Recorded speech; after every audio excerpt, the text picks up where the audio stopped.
नमस्कार। Chiropractor bone setting and health care से बोल रहा हूँ मैं आपका डॉक्टर वीरू सर। आज हमारे यहाँ एक पेशेंट हैं जिनका नाम है निवास कुमार सिंह और ये हमारे यहाँ आए हैं। लगभग इनका ऑपरेशन हुआ था कॉन्डाइलर फ्रैक्चर का, जिसमें कॉन्डाइलर के ये आपका टिबिया फ्रैक्चर था और फिबुला फ्रैक्चर दोनों था, और मोस्टली कॉन्डाइलर जो है वो कंप्लीट क्रश इंजरी में इनका ऑपरेशन हुआ। ऑपरेशन बहुत अच्छे से हुआ, नो डाउट। हम जो बात करने वाले हैं वो आफ्टर यानी कि पोस्ट ऑपरेटिव मैनेजमेंट के बारे में। तो इनको बहुत ज़्यादा कॉम्प्लिकेशन हुआ पोस्ट ऑपरेटिव मैनेजमेंट में। पोस्ट ऑपरेटिव मैनेजमेंट में ये कॉम्प्लिकेशन आया कि हमको ये 5 महीने के बाद मिले हैं और इनका पैर जो है कंप्लीट स्ट्रेट था, लगभग 20 डिग्री 20 to 25 डिग्री मुड़ा हुआ था, लेकिन फिर भी वो यूजलेस था।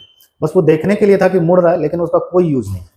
दूसरा, इनका जो थोड़ा सा मीडियल डेविएशन है वो नी का ज़्यादा है अभी भी, और ये सारा चीज़ जो हुआ है वो लैकनेस है फिजियोथेरेपी के मैनेजमेंट का।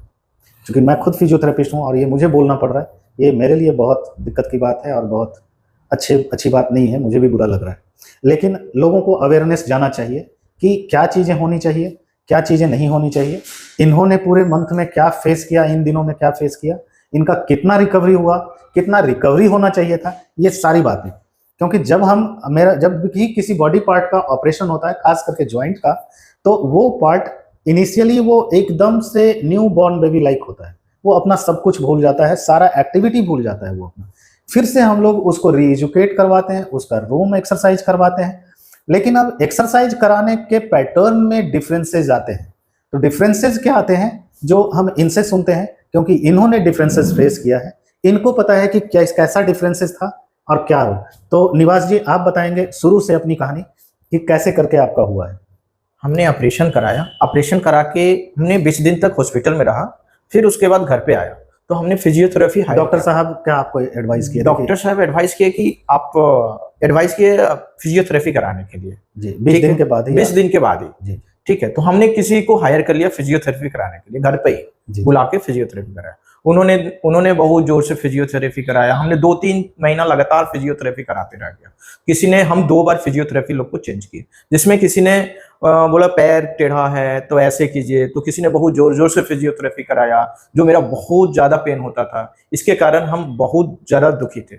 तब तक से हमने क्या किया कि एक यूट्यूब में हमने सर्च किया, तो हमने वीरू सर को सर्च किया, जिसमें रेटिंग सर का अच्छा था, और सर का एक वीडियो देखा। फिर हम वीरू सर से कांटेक्ट किए, फिर वीरू सर के पास आया। उन्होंने एक दिन मेरे को अच्छा से बताया ये ऐसे है, इसको आपको ऐसे करना पड़ेगा। फिर इन्होंने जो फिजियोथेरेपी कराया, बहुत उतना पेन नहीं किया, तब भी इन्होंने आराम से मेरे को फिजियोथेरेपी कराया।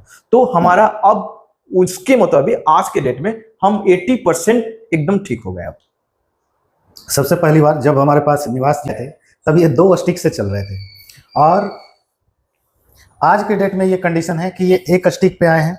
अब ये पैरों को कंप्लीटली ये मोड़ करके ऐसे करके आराम से ये बैठ रहे हैं जी। यानी कि ये कंप्लीट 90 डिग्री आ गया है एक्टिवली, और पैसिवली जो है 100 प्लस है। दूसरी बात ये है कि इन्होंने शायद उन चीज़ों को डिस्क्राइब नहीं कर पाया। जो पेशेंट को फिजियोथेरेपिस्ट जो है वो हाइपर एक्टिविटी करवाते हैं और उनको ऐसा लगता है कि बहुत ज़्यादा जोड़ लगाने से पैर मुड़ जाएगा, तो ये चीज़ बहुत ही गलत है। आप टेक्निकली देखिए कि मसल्स का नेचर क्या है, कौन सा मसल्स हार्ड है, ये सारा आपको एनालाइज करना पड़ेगा। आपको डॉक्टर की उपाधि दी गई है इसलिए कि आप पेशेंट को असिस्ट कीजिए, डायग्नोज कीजिए, उसका आप कंप्लीट जो है मेजरमेंट कीजिए चीज़ों का, और तब जाकर के एक सही प्लान वे पे पहुंचिए। एक प्लान बनाइए कि आपका ट्रीटमेंट किस प्लान पे चलना चाहिए, आपका ट्रीटमेंट का पाथवे कैसा होगा, ये सारा चीज़ आपको डिफाइन करना पड़ेगा, तब जाकर के एक ट्रीटमेंट होता है। आप किसी भी ट्रीटमेंट को ले लीजिए, चाहे आज के डेट में बहुत ज़्यादा लोग अप्रिशिएट करते हैं नी रिप्लेसमेंट को, हिप रिप्लेसमेंट को, एसीएल इंजुरी, जैसा कि इनका है, ये भी आपका एक्सीडेंट से हुआ है, तो इनका कॉन्डाइलर फ्रैक्चर है, तो नी का सर्जरी ही हुआ है। तो आप इन सभी केसों में आप ये देखिए कि ये विदाउट पेन मैनेजमेंट हम कितना कर सकते हैं और मिनिमम पेन दे करके हम मैनेजमेंट कितना कर सकते हैं। ये बात सभी को पता है कि ठीक है सीजरिंग लगा है तो पेन होगा, लेकिन कितना होना चाहिए? तो पेशेंट के चेहरे पे सिर्फ सिकन होना चाहिए, उसके अलावा पेशेंट के मुंह से आवाज नहीं निकलना चाहिए कि हमको पेन हो रहा है। लेकिन आप पेशेंट को रुला रुला करके आप एक्सरसाइज करवा रहे हैं, तो ये कहीं ना कहीं गलत है। इससे क्या होता है, पेशेंट का मांसपेशी और हार्ड हो जाता है, पेशेंट का मेंटल स्टेटस ये क्या करता है कि ऑटोनोमस सिस्टम वहां पे वर्क करता है, जो इनवॉलेंट्री है वो प्रोटेक्टिव मैकेनिज्म को ज्यादा अप्लाई करता है, इसके वजह से काउंटर फोर्स लगता है और आप रेंज लाने में सक्षम नहीं होते हैं पूरी तरीके से। तो इसलिए आप मिड मैनेजमेंट को एक्सेप्ट कीजिए और आप एकदम से सॉफ्टली चीजों को कीजिए। जितना सॉफ्ट चीजों को करेंगे आपका रिकवरी मोड उतना ही आएगा, ये बेहतर है। तो ये किसी के क्रिटिसाइजेशन के लिए नहीं है, बल्कि ये एक अवेयरनेस प्रोग्राम के लिए है, पेशेंट लोगों के लिए भी जिनको फ्रैक्चर हुआ है या जो रिप्लेसमेंट करवाए हैं कि पेन फ्री मैनेजमेंट होना चाहिए, और फिजियोथेरेपिस्ट के लिए भी कि पेन फ्री मैनेजमेंट करना चाहिए। ये सारे लोगों के लिए है। धन्यवाद।